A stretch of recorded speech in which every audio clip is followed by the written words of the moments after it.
Assalamualaikum warahmatullahi wabarakatuh. Perkenalkan, nama saya Yuliatin. Saya mahasiswa semester 3 di Universitas Terbuka Malang dengan nomor NIM 501332472. Pada diskusi sesi 3 di mata kuliah studi komparatif pendidikan dasar di berbagai negara.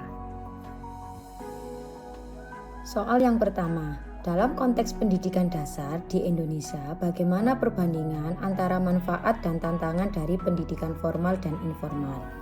Sebagai guru pendidikan dasar, bagaimana saya dapat mengintegrasikan elemen-elemen pendidikan informal ke dalam kurikulum formal untuk meningkatkan keterampilan sosial, kreativitas, dan penerapan pengetahuan dalam kehidupan sehari-hari siswa? Dilihat dari perbandingan manfaat dan tantangan antara pendidikan formal dan informal di tingkat pendidikan dasar di Indonesia menunjukkan bahwa keduanya memiliki peran saling melengkapi meskipun dengan karakteristik yang berbeda. Pendidikan formal sekolah menawarkan struktur legalitas dan standar akademik, sementara pendidikan informal seperti keluarga dan lingkungan menawarkan fleksibilitas, relevansi kontekstual, dan pengembangan karakter atau sosial secara alamiah. Perbandingan pendidikan formal dan informal. Yang pertama, pendidikan formal itu yang pertama melatih kemampuan berpikir logis, analitis, dan pemecahan masalah. Kemudian yang kedua, menyediakan lingkungan sosial kaya untuk melatih keterampilan sosial dan kedisiplinan. Kemudian yang ketiga, memiliki ijazah atau sertifikasi yang diakui untuk melanjutkan ke jenjang berikutnya atau memasuki dunia kerja di masa depan. Sedangkan pendidikan informal yang pertama menanamkan nilai-nilai luhur, etika, dan keterampilan hidup seperti tanggung jawab dan sopan santun. Kemudian yang kedua, penerapan pengetahuan langsung dalam kehidupan sehari-hari.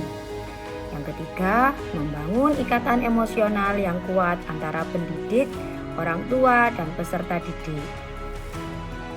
Sedangkan perbandingan tantangan pendidikan formal dan informal.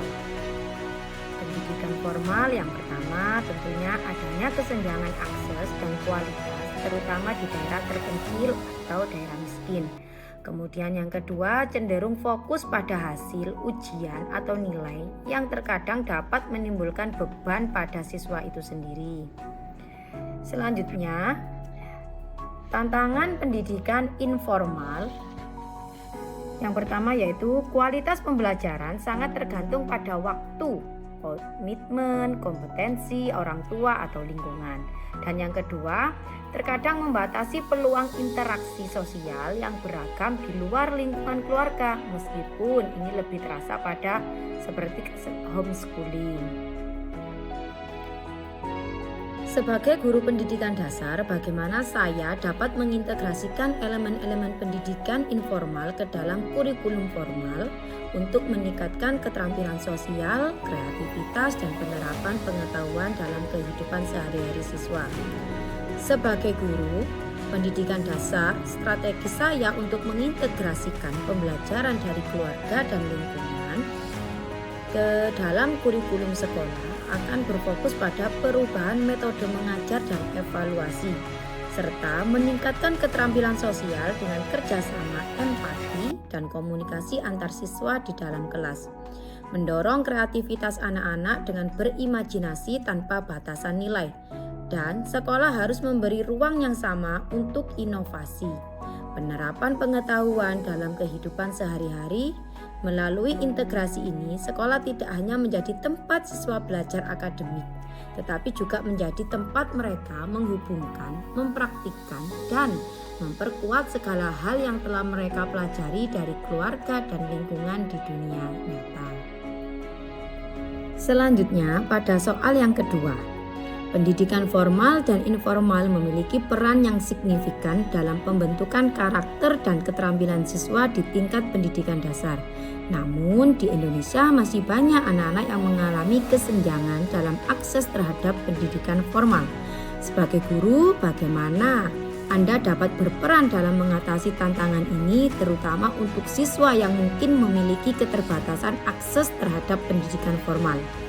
Bagaimana juga pendekatan Anda untuk memastikan bahwa pendidikan informal juga dapat memberikan kontribusi positif bagi perkembangan mereka. Sebagai guru, peran saya tidak hanya terbatas di dalam kelas, tetapi juga meluas sebagai praktisi pendidikan di sekolah dan sebagai agen perubahan di masyarakat.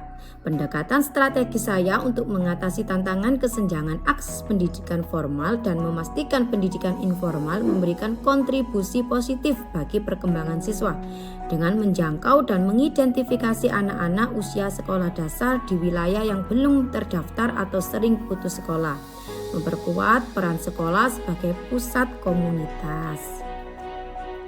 Pendekatan yang saya lakukan untuk memastikan bahwa pendidikan informal juga dapat memberikan kontribusi positif bagi perkembangan mereka dengan menggunakan yang pertama pengalaman orang tua sebagai kurikulum, misalnya dalam pelajaran IPS atau bahasa Indonesia meminta siswa untuk mewawancarai orang tua atau tokoh masyarakat tentang sejarah lokal, kearifan lokal seperti cara bertani atau keterampilan tradisional yang ada di lingkungan sekitar siswa tersebut. Kemudian yang kedua, mendidik dan memberdayakan orang tua karena orang tua adalah pendidik informal utama. Mereka perlu dibekali untuk menjalankan peran tersebut secara efektif. Yang ketiga, mengembangkan karakter dan nilai secara konsisten. Demikian hasil diskusi saya pada sesi ketiga ini. Saya akhiri. Wassalamualaikum warahmatullahi wabarakatuh.